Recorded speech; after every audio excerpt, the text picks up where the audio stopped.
Welcome to our channel. Today we how to install Sprout Social for SEO content scheduling, full guide step by step clearly. Visit the Sprout Social website to create an account. Click on the sign up button to start the registration process.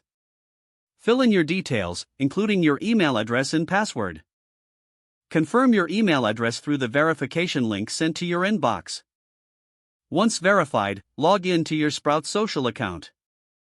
Navigate to the publishing section on the left sidebar of the dashboard. Select Content Calendar to access the scheduling feature.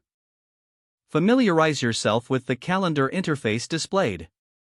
To create a new post, click on the Create Post button. Choose the social platform you want to schedule content for. Draft your content in the text box provided, ensuring it's optimized for SEO. Add any images or links relevant to your post. Utilize the built-in SEO suggestions tool to enhance your content.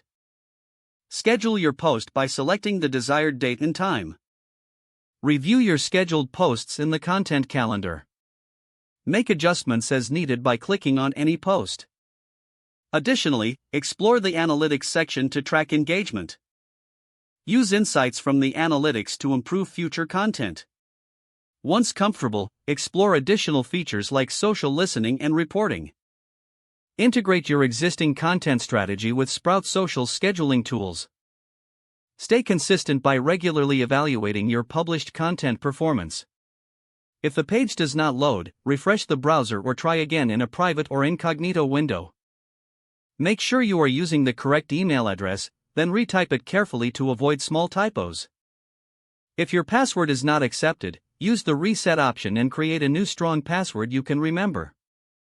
Check your spam folder for verification or security emails, then complete any requested confirmation steps. Enable two-factor authentication if available to improve account security and reduce unauthorized access risk. After signing in, review your profile details so your contact information and settings are accurate and current.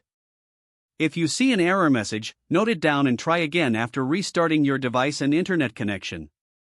Don't forget to like this video and subscribe to our channel for more step-by-step tech guides.